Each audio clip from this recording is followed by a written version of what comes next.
श्री राघवेंद्र के चरणारविंद कैसे हैं। अयोध्या का ऐश्वर्य साधारण नहीं है। बड़े बड़े देवता भी इस अवध के साम्राज्य को पाने के लिए अभिलाषा करते हैं और भगवान राम का तो अवतार ही धर्म की स्थापना के लिए हुआ है। श्री रामचंद्र महाराज तो साक्षात धर्म की मूर्तिमान विग्रह है। इस प्रकार से कलयुग में प्राणियों के लिए राम जी श्याम जी की आराधना सार्थक है।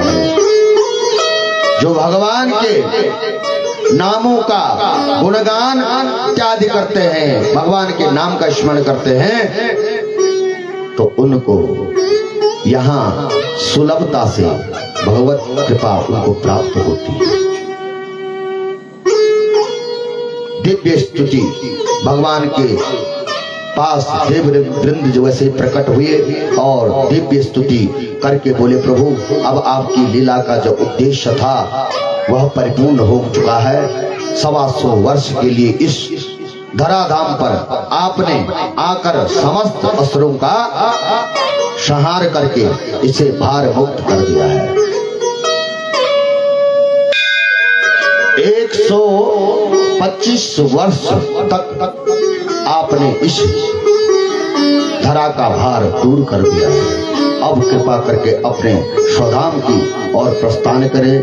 देवता भी लालायित हैं ताकि हमारे लोक से होते हुए जब प्रभु जाएं तो हमारे सेवा करें।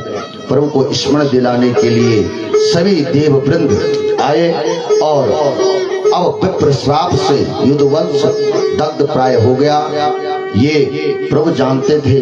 अब शगुन भी होने लगे और श्री कृष्ण और उद्धव का बड़ा संवाद हुआ।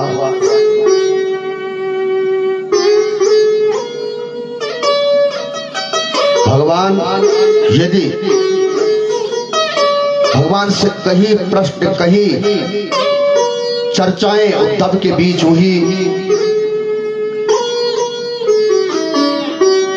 भगवान ने उद्धव को सन्यास का लक्षण समझाया, महाराज युद्ध का प्रसंग सुनाया और महाराज को ये सुनाया उद्धव जी ने कि उद्धव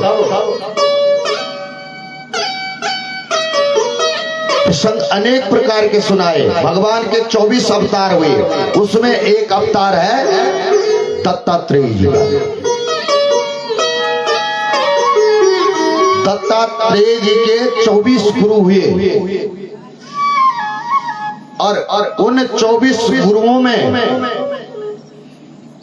मुख्य गुरु उन्होंने एक मधुमक्खी को बनाया और एक सर्प को बनाया।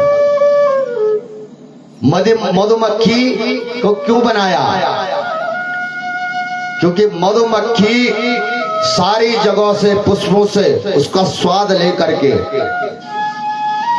और शहद का छत्ता बनाती है।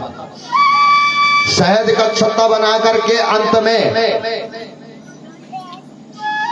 कोई आकर के उस छत्ते को काट करके ले जाते हैं और वहां मधुमक्खियां भी मर जाती हैं।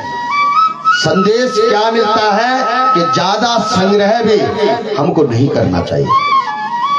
संतों को कोई ज्यादा संग्रह नहीं करना चाहिए। और दूसरा गुरु बनाया कौन? अजगर। अजगर को गुरु इसलिए बनाया कि उसको कोई चिंता नहीं होती है।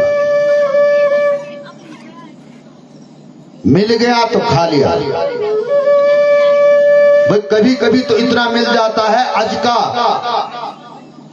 बकरी को भी अज कहते हैं। एक दफे अजगर श्वास लेता है तो अजगर उसको बकरे को भी निकल जाता है।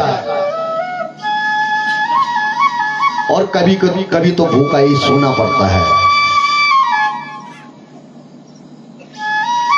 इसलिए कहते हैं अजगर करे न नौकरी, पंछी करे न काज। इसलिए अजगर को गुरु बनाया।